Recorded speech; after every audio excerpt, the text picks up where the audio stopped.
나선이라는 말을 모르시겠죠? 네. 예, 전라도의 전자를 빼고 나선, 전라도 빼를 나선이라고 했었습니다. 자, 오늘 발표할 거는요, 조선시대 범문도인들의 울릉도 보항, 그리고 이 사람들의 울릉도 독도 해역 이용 상황, 그리고 일본의 독도 침탈, 내승만, 이런 식으로 발표를 하겠습니다. 왜 전라도 사람들이 이 당시에 울릉도 독도를 어떤 방식으로, 어떤 항로를 통해서 어떤 사람들이 갔을까라는 이야기를 하기 전에 이 연구가 왜 중요하냐면 여러분들이 이제 수도사라는 것은 울릉도에 들어가서 울릉도에서 살고 있는 우리 조선 사람 아니면 일본 사람들을 데려오기 위해서 그 사람들을 울릉도에 살지 못하게 하는 세완 정책이 일하는 수도사가 수도 정책이 시행이 됐는데 이 당시에 어민들이 국가에서는 공식적으로 울릉도에 가서 살지 못하게 했지만 전라도 사람들은 거주는 하지 않았지만 몇백 년간 계속 이 물진에서나 아니면 삼척에서나 이 항로를 정기적으로 이용을 하면서 울릉도, 독도를 이용을 했었습니다. 그래서 이제 실질적으로 누가 독도 어장을 이용했느냐에 대해서 얘기를 했을 경우에는 일본 사람들은 독도가 자기 땅이라 하는 이유가 뭡니까? 우리나라 역사 기록에는 있지만은 독도는 너희들이 이용을 안 했다. 독도를 몰랐다. 울릉도만 이용했지 독도는 이용을 안 했다. 그래서 우리 땅이다 라고 주장을 하지만 이 울릉도에 건너간 거문도 사람들의 그 어로 활동을 통해서 정말 독도는 우리 어민들의 가까운 그 삶의 터전이고 우리 어민들이 그 활동했던 구역이다라는 이야기를 오늘 이렇게 말씀을 드리고자 합니다. 이 그림은 나선 전라도인데요. 1880년도에 그 거문도 사람들이 그 이용했었던 배입니다. 앞에 있는 배하고도 구조가 비슷하고 모형도 하고. 네. 네. 근데 이제 중요한 게 뭐냐면 이 도치입니다. 그 배가 그 외양 항로를 이용하기 위해서는 이 도치 어느 정도의 크기이고 배가 어느 정도의 크기냐에 따라서 항로 이용이 자유로울 수가 있는데 우리가 생각하기에는 그 해류가 중요하다고 생각을 해도 근데 해류보다는 이 돛담배 같은 경우에는 바람이 중요합니다. 아까 우리가 구호를 외쳤는데 어떤 구호를 외쳤나요? 바람아 불어라. 예, 바람아 불어라 라고 외쳤죠. 이 돛담배가 항로를 가기 위해서는 바람이 불어야 돼. 아주 센 바람. 그러면은 바람이 불면 일주일 만에 갈 수 있는 곳을 하루 만에도 갈 수 있어요. 근데 이러한 배를 타고 전라도 사람들이 조선시대의 울릉도, 독도를 항해를 했었습니다. 일본 사람들은 거짓말이라고 얘기를 하고 있죠.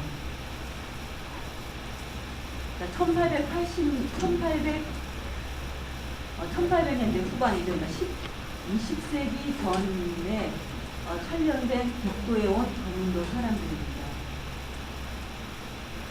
1880년대 이 당시에 거문도 사건이 일어나면서 영국 사람들이 거문도에 한 몇 년간 체류를 했었거든요. 그 거문도의 영국 사람들이 거문도 사람들을 찍은 사진들이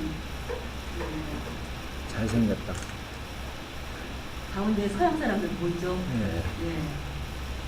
근데 이제 거문도 사람들 보면은 이 거문도라는 이곳이 나중에 말씀드리겠지만 그 부산에서는 123마일 그리고 대마도까지는 100마일 그 여수까지는 한 50마일이 있는데 그 바람을 타고 해류를 이용을 하면은 전라도 사람들이 일본이 더 가까운 곳이에요. 그래서 그 임진왜란 시대 때 임진왜란 시기에 일본 사람들이 그 거문도를 거점으로 해가지고 우리나라 그 전라도 쪽으로 진입을 하고 또 대마도에서 부산을 거점으로 해서 우리나라의 경상도 일본 사람들이 왔는데 우리나라 사람들이 그 주요 그 거점 일본 사람들이 못 오게 군사적으로 막았던 지역이 거문도였습니다. 그래서 이순신 장군이 일본 사람들이 우리나라 곡창지대 전라도 쪽을 이제 그 점거를 하면은 우리나라가 이제 그 방비를 못하게 되니까 가장 먼저 이제 거문도의 수군을 몇백 명을 이제 200명 가까이 그 수병을 일부러 이주를 시켜서 거기서 살게 했는데, 그런 점에서 보면은 이제 저희 거문도 사람들이 굉장히 그 어려워할 때는 활발하고 배를 작동하는 기술이 뛰어난 사람들이었어요. 이거는 20세기 초반에 거문도에 있었던 일정입니다. 거문도가 어디냐면요, 파워포인트가 없어서 그런데 그 밑에 제주도가 있어요. 제주도가 있는데 여기가 거문도입니다.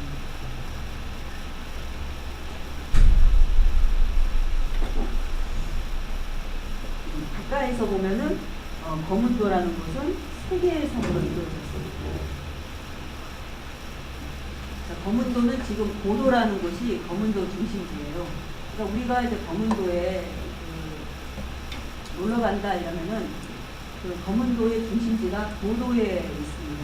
일제시대 때 만들어졌죠. 그래서 거문도 사람들 이야기로는 이 고도가 무인도였고, 일본 사람들이 오기 전에는 그 거문도 사람들은 서도하고 동도 두 개 지역에 나눠 살았습니다.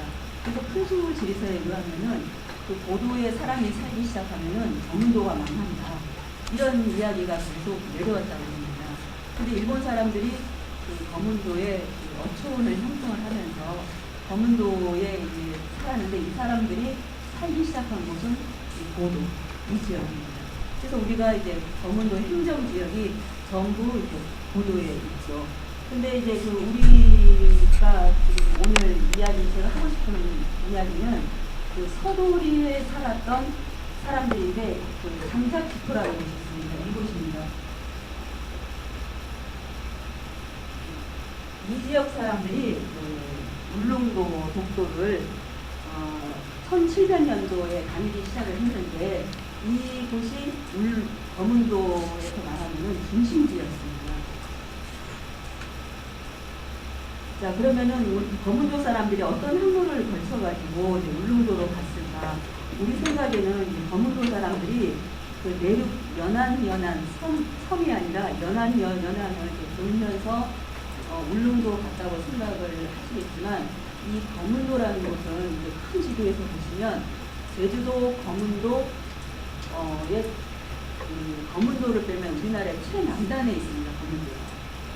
그래서 이제 그 거문도에서 보면은 그 가장 바다의 외양 항로의 바깥쪽에 있는 곳입니다. 그래서 이 대마도 난류가 흐르거나 바람이 불 때는 이 거문도에서 이 일본 대마도 보이죠, 여기? 이 앞에 대마도로 가는 길이 잘못하면은 이 대마도로 일본으로 갈 확률이 많다고 해요. 그래서 거문도 사람들이 그 항해를 하기가 밖으로 나가기, 외양 항로로 이용하기가 참 좋은 지형적 위치에 있습니다. 예를 들면 거문도 옆에 있는 청산도, 아니면 거문도 앞에 있는 고흥바다에 있는 사람들이 만약 부산을 가려고 하면 이 사람들은 빠르게 갈 수 없고, 이 해류 때문에 이쪽은 이제 북동 쪽, 그러니까 북서쪽이나 아니면 북동쪽 해류가 빠르게 흐르기 때문에 이 사람들은 부산을 가기가 어려워요. 시간이 많이 걸려요. 근데 이제 거문도 사람들은 외양지대에 있어가지고 그 바람이 불면은 섬하고 섬을 통과를 하면서 평해까지 올라갔다고 합니다. 근데 왜 이 사람들이 이 섬을 통해서 갔냐면, 그 조선시대 때는 그 내륙 지역에는 전부 다 관리들이 주재를 하고 있었습니다. 근데 이제 먼 거리 항해가 이제 불가능한 시절에 그 어민들이 그 내륙 지역으로 들어간다면 아마 관리들이 그 물품세, 통과세, 뭐 이런 이제 그 수탈이 많았었는데, 조선시대 그 지역에는 섬에는 관리가 살지 않았었습니다. 거문도도 마찬가지입니다. 관리가 없었습니다. 우리나라의 섬에 관리가 있었던 곳은 제주도밖에 없어요. 제주도였어요. 그래가지고 이제 거문도 사람들이 이제 그 관리가 주재하지 않는 섬들을 통과를 하면서 울산, 가덕도, 황해, 그리고 울릉도를 이제 왕래를 하면서 생활을 했습니다. 이 그림은요, 1960년도에 이규태라는 조선일보 논설위원이 우연히 거문도에 조사를 갔습니다. 근데 거문도에 가서 조사를 해보니까 거문도 사람들이 생활을 듣고 이 사람들이 그 생활을 듣고 이규태 씨가 그린 지도입니다. 그래서 이 거문도 사람들이 조선시대 자신들은 장기 섭설이 곳 있죠. 이 장기 섭설이 곳이 포항 앞바다에 있는 장기인데 이곳에서 거문도 사람들이 많이 죽었다고 합니다. 이 바다가 굉장히 위험해가지고 이 바다만 넘으면 동해로 무사히 나갈 수 있는데 이 장기라는 곳에 다다르면 갑자기 풍랑이 세지고 앞으로 나갈 수 없을 정도로 그렇게 어려웠다고 합니다. 그래서 전라도 사람들이 이곳을 장기 섭설이 곳이라고 그런다고 합니다. 그래서 이 거문도 사람들이 서해안에 가서 서해안에서 많이 나는 쌀, 또 동해안의 원산에 가서 명태 이런 거를 수입을 해가지고 물품 교환을 하면서 항로를 이용하면서 생활을 했었습니다.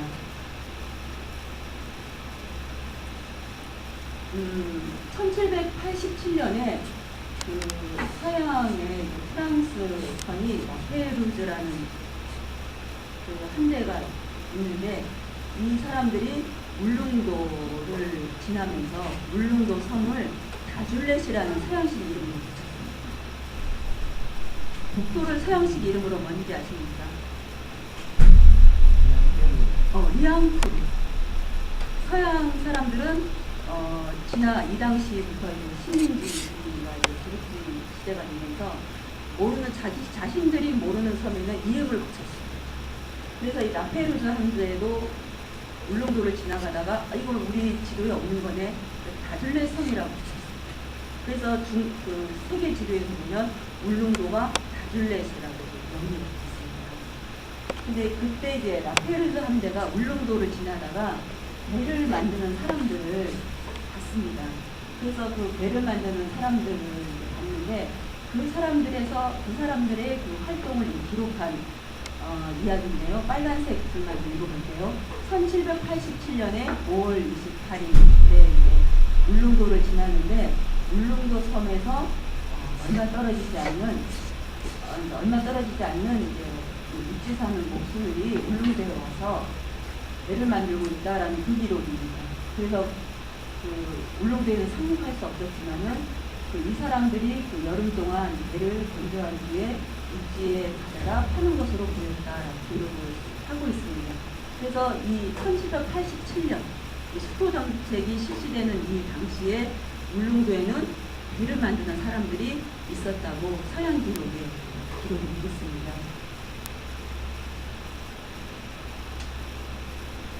그리고 이제 거문도 사람들의 그 울릉도 항해 기록은 거문도에 가보면은 김씨 족보에 나와 있습니다. 그 김씨 족보에는 어떻게 나와 있냐면 영조 47년 1770년경에 거문도에 사는 세력가 김씨가 울릉도를 다녀오는 중 풍랑을 만나게 되었다라는 기록이 있습니다. 그리고 거문도에 가서 실제 그 조사를 해보면은 그 제사가 같은 날짜에 7, 8집이 같은 날짜에 제사를 지내는 분도 있습니다. 그 말이 무슨 말이냐면 같은 배를 타고 가다가 풍랑이나 아니면 어떤 일로 사고를 당해서 그 당시에 죽었다는 사람이 있다는 이야기죠.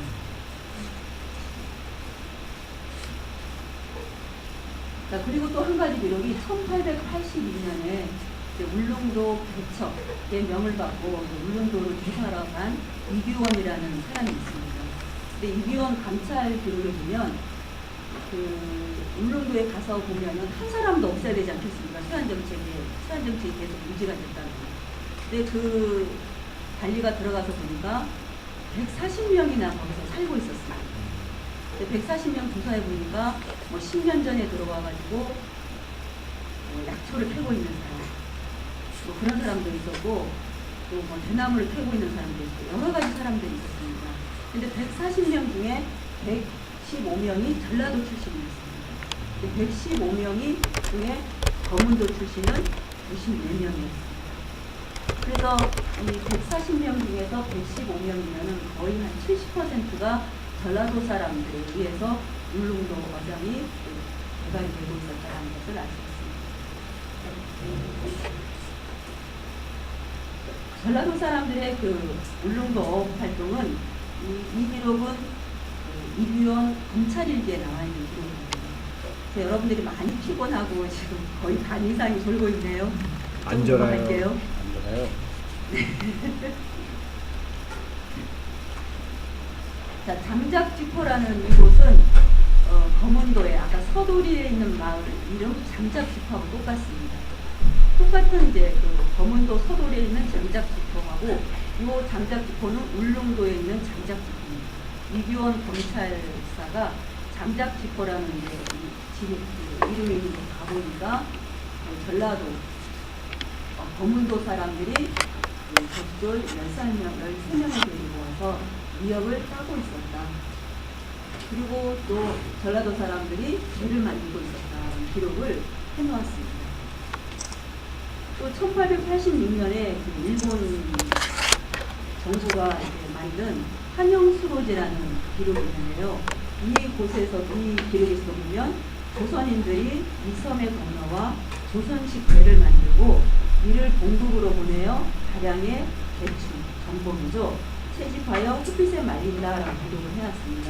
근데 이와 같은 기록을 쭉 보면은 그 전라도 사람들이 울릉도에 들어간 목적이 울릉도 자원을 이용하기 위해서였죠. 그러니까 울릉도에서 많은 나무, 울릉도에 많이 산지에 있는 미역, 또 전복 이러한 그것을 이제 확보하기 위해서 검은도 사람들이 울릉도를 왕래를 했었습니다. 근데 이 사람들이 왜 왕래를 했을까요? 쉽게 얘기하면 먹고 살기 위해서 들어갔겠죠. 예. 그래서 이제 오늘은 이제 제가 자료를 주지 않는데 제가 이제 조사한 바로 의해서는 검은도 지역은 그 토질은 화산토는 아니지만 논농사가 거의 없는 보리농사만 질 수 없는 아주 가난한 지역이었습니다.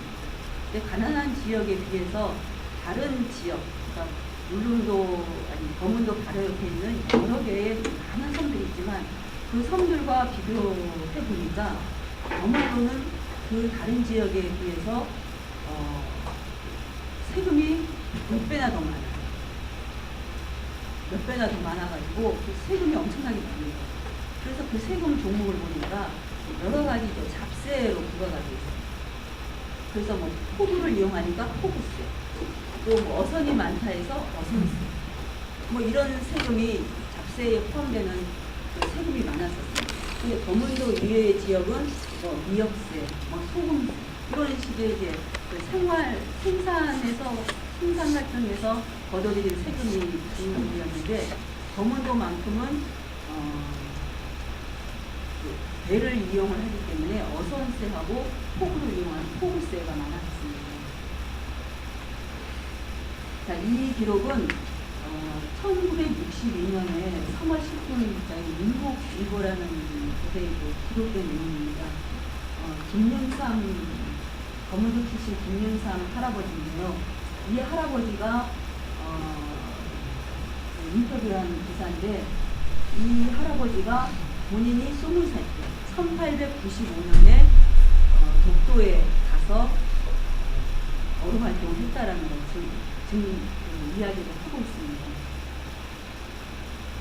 근데 아쉬운 거는 이 검은도 사람들이 본인들이 수백 년 동안 울릉도 항로를 이용했다면은 검은도에 남아있는 어떤 촌지라든가 탐토지에 검은도 사람들이 자신들의 기록, 하다못해서 뭐 검은도에서 검은도에서 어떤 누가 김씨가 박씨를 때렸다. 아니면은 우리가 가다가 검찰사에게 들켜가지고 수포사에게 들켜가지고 잡혀서 도망왔다. 가는 도중에 수포사가 온다는 소식에 우리는 가지 못했다. 이러한 사소한 기록이라도 있으면 우리가 독도가 우리 땅이었고 조선시대 때는 울릉도는 빈섬이 아니었다라고 이제 강력하게 주장할 수 있는 근거가 되는데 검은도에는 그런 기록이 하나도 남아있지 않아요. 단지 남아있는 거는 거문도 사람들의 활동 사항을 후세들이 전한 기록밖에 없습니다. 그리고 아까처럼 신문 기사 1962년에 85살의 할아버지가 내가 산 증인이다. 내가 독도에 가서 어로 활동한 산 증인이다라고 말한 2차 기록 갖고 있습니다. 근데 그러한 자료를 조각조각 붙여가지고 일본 사람들에게 우리 어민들이 울릉도 독도에서 활동했다라는 사실을 얘기를 했을 때 일본 사람들이 믿겠습니까?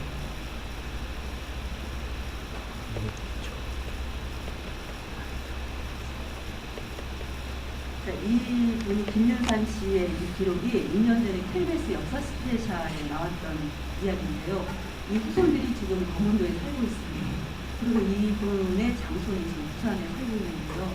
제가 이 사람의 그 가문의 그 흔적, 호족을 확인하고 그거를 취재하려고 하는데 아직까지도 약속을 해놓고 못 갔습니다. 근데 KBS 역사 스페셜에 보면 이 KBS에서 이 거문도 서돌이 동사무소에 가서 김윤삼 씨의 호적을 확인을 하고 김윤삼 씨가 이때 1875년에 태어난 것을 확인을 했습니다. 호적상. 그래서 이 할아버지가 말한 이야기가 거짓말이 아니었다라는 게 증명이 됐습니다. 자, 이 할아버지의 증언이 민국일보에 나와 있는데 좀 재미있는 내용이니까 지루하지만 한번 읽어볼게요. 1875년 김윤상 할아버지가 20살이 되었을 때 천석짜리 하면은 제가 석이라는 천석이 어느 정도의 크기냐 물어봤거든요. 그래서 이제 그 여수시장인 김충석 시장님이었어요. 김충석 시장님도 거문도 옆에 있는 초로 출신입니다. 그래서 그분의 그 선조분들도 그 울릉도를 만나셨던 사람들입니다. 그래서 이제 울릉도 박물관에 향나무를 주문하고 그러셨는데 제가 이제 그 시장을 만나가지고 천석짜리면 도대체 어느 정도 됩니까? 여쭤봤어요. 근데 천석이라고 하면 석이라고 그 당시에 얘기하면 가만히 하나라고 그래요. 그럼 천석이면은 가만히 청가마라고 하는데 전혀 이해가 안 갑니다. 그래서 이제 그 정도의 큰 배라는 뜻이죠. 어민들 말로. 그래서 천석짜리 무역선 5~6척이 원산을 거쳐 울릉도에 도착하여 그 우창한 나무를 찍어 뗏목을 만들었다. 날이 맑으면 동쪽 바다 가운데 어렴풋이 섬이 보였다. 나이 많은 백사분에게 저것이 무엇이냐고 물었다. 저것은 돌섬인데 우리나라 삼도에 사는 김치성 할아버지 때부터 꼭 저 섬에 가서 많은 가재를 잡아간다고 가르쳐 주었다. 일행 수십 명은 원산 등지에서 명태되는 시름들을 울릉도에 두고 뗏목을 저 이틀 만에 200리 되는 돌섬에 도착을 했다. 그 섬이 온통 바위로 되어 있었다고 하는데 사람이라고는 한 사람도 없었다. 돌섬은 큰 섬 2개 그리고 작은 섬이 아주 많이 있었는데 큰 섬 사이에 뗏목을 놔두고 열흘 남짓 있으면서 가재로 잡고 무역 정복 등을 다리에서 땄다. 그리고 울릉도에 다시 돌아와 원산이나 대마도로 가서 일본 사람들에게 팔았는데 가재를 퍽 좋아했다고 한다라고 김윤삼 할아버지가 말한 증언입니다. 근데 여기서 이제 제가 미스가 하나 있습니다. 이 1750년 고쳐야 되는데 못 고쳤습니다. 이 기록이 1962년 기록이고 이 당시 할아버지가 85살이라면은 그러면은 140년 전이라고 하면 1820년 전입니다. 제가 잘못했어요. 그 전에 제가 꼭 1750년이라 기록을 해가지고 논문 발표를 했었습니다. 그래서 일본 사람들이 기록이 잘못됐기 때문에 제가 이제 해석을 하면 해석이 잘못됐기 때문에 이 논문은 얻을 수가 없다 라고 하면서 한 번에 논쟁이 했었습니다. 수정을 해주십시오. 1750년이 아니고 1860년 전입니다. 그리고 이제 가재를 퍽 좋아했었다는 건데 가재는 강치입니다. 그래서 이 할아버지가 말하기를 본인은 울릉도에서 독도를 어영하게 갔다. 그 섬이 뭐냐고 이제 그 나이 많은 선원에게 물어보니까 저것은 돌섬이라고 합니다. 돌섬은 석도, 우리가 말하는 독도를 말합니다. 그래서 독도를 또 어떻게 갔느냐? 그럼 이 할아버지가 여기서 뗏목. 우리는 이제 큰 배를 타고 못 가니까 뗏목배, 통나무 배를 잘라가지고 그것을 연결해서 뗏목배를 만들고 그것을 타고 갔다. 가서 보니까 울릉도의 형상을 그대로 얘기를 해주고 큰 바위섬 2개 그리고 작은 바위가 많이 있다. 그래서 그곳에서 뗏목을 놔두고 거기서 열흘 남짓 거기서 머물면서 어려웠던 했다라고 얘기를 하고 있습니다. 그때가 1895년이죠. 그리고 일본이 주인 없는 섬이라고 해서 독도를 빼앗은 건 몇 년입니까? 1905년이죠. 그러니까 일본이 1905년에 아무도 모르는 무인도를 우리가 발견을 해서 우리 땅으로 만들었다는 그 시기가 1905년이죠. 근데 우리나라 주민들은 1895년, 또 김영사 할아버지의 증언에 의하면 1820년부터 우리들은 독도를 왕래를 하면서 어려움을 했다라고 얘기를 하고 있습니다.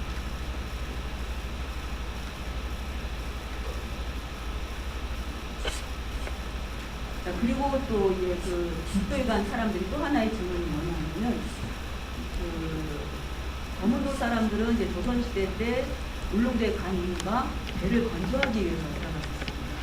근데 배를 건조할 때 우리나라 배는 나무못을 사용하고 우리나라 배는 쇠못을 사용하지 않습니다. 나무하고 나무를 연결할 때는 나무를 가지고 연결을 하는데 이 사람들의 그 나무못은 독도에 있는 소나무를 가지고 썼었다고 합니다. 근데 우리가 독도에는 나무 하나 없고 풀 하나 없고 물도 없는 바위섬이라고 하잖아요. 근데 이 당시에 어민들의 증언에 의하면 그 바위 위에다가 한 10cm, 20cm, 길에 30cm 정도면은 그 소나무가 바위 사이사이마다 자생을 했었다고 합니다. 그래서 어민들은 이제 울릉도 나무는 나무못을 쓰면 금방 이제 나무못이 헐거워지니까 독도에 가서 나무를 잘라와서 그것을 나무못을 이용했다라고 증언을 하고 있습니다. 또 하나 이제 증언 내용이 뭐냐면 독도에 있는 감칠 기름을 이 사람들은 애우지름이라고 했는데 애우지름을 영산각 위역 포구에 가서 그 쌀하고 바꿔가지고 쌀을 사서 울릉도에 들어갔다라고 증언을 또 하고 있습니다. 근데 이제 그 지금처럼 뭐 초나 아니면 전기가 있을 때는 기름이 필요 없지만 그 당시에는 그 피마자 기름, 식물 기름으로 이제 호롱불 드시는데 이 감치 기름은 화력이 좋고 그리고 불꽃에 불이 나기 시작하면 아주 이제 강렬하고 냄새도 향긋했다고 합니다. 그래서 이 거문도 사람들이 독도에 가서 감치를 잡고 이것을 이제 판매를 하면서 생활을 했었습니다. 자, 그래서 이러한 그 거문도 사람들의 생활로 인해서 1900년대 우리나라는 대한제일 침략을 발표를 해서 울릉 군수가 관할하는 지역을 석도, 독도, 거문도 사람이 말하는 돌섬을 우리나라 행정구역으로 관할을 했었습니다. 근데 이제 일본 사람들은 독도가 석도는 독도가 아니라고 주장을 하고 있습니다. 근데 마지막으로 그 거문도에 남아있는 술비 노래를 소개하고자 합니다. 시간이 있으면 이 사람들이 부르는 술비 노래 영상이 있거든요. 영상을 좀 보여드릴까요? 예. 네. 근데 이 사람들이 이제 술비 노래가 있는데 이 술비 노래, 거미 노래라는 이제 노동요의 이제 울릉도 이야기가 나옵니다. 술비 노래라는 것은 이제 배를 만들 때 쓰는 긴 밧줄을 부르면서 부르는 겁니다. 네, 술이라는 것은 가는 줄을 뜻하고요. 비는 비비다를 말합니다. 그래서 이제 배를 만들 때 중요한 거는 나무를 자르고 그 나무를 배 위에 올리고 내리고 하는 그 생명줄과 같은 건데 이 사람들이 이제 울릉도로 출발하기 전에 검은도에서 술비 노래를 부르면서 큰 밭을 짰습니다. 근데 이 노래에서 간다 간다 나는 간다 울릉도로 나는 간다 에이야 슬비야 오도로만 기다리소 에이야 슬비야. 그러니까 울릉도에 가서 보니까 좋은 나무 큰 집이며 구석구석 가득 차는 이런 노래를 부르면서 이 사람들이 밧줄을 짰었습니다. 자, 그러면 영상을 보고 마치도록 하겠습니다. 이게 제가 아니라서 저는 진짜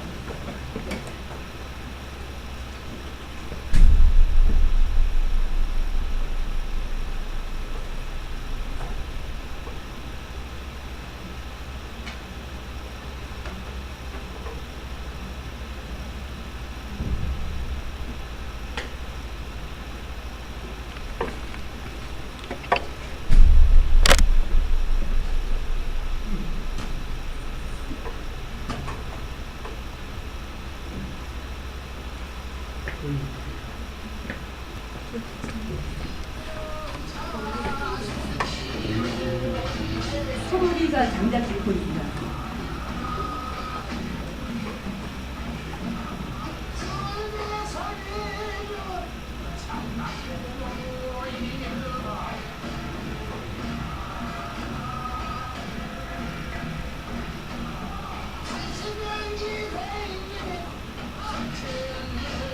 울릉도 이야기가 안 나오죠. 근데 이 사람들이 이 노래로 대통령상을 받으면서 그 가사를 바꿔버렸다고 해요. 왜냐하면 울고 간다 울릉도에 아니라 노래가 너무 슬프고 애잔하니까 이 노래로는 상을 받을 수 없다고 얘기를 해서 그 80년대 70년대 말에 그 대구에서 열리는 그 민속대회에 나갔을 때 이 가사를 매작을 해버렸다고 합니다.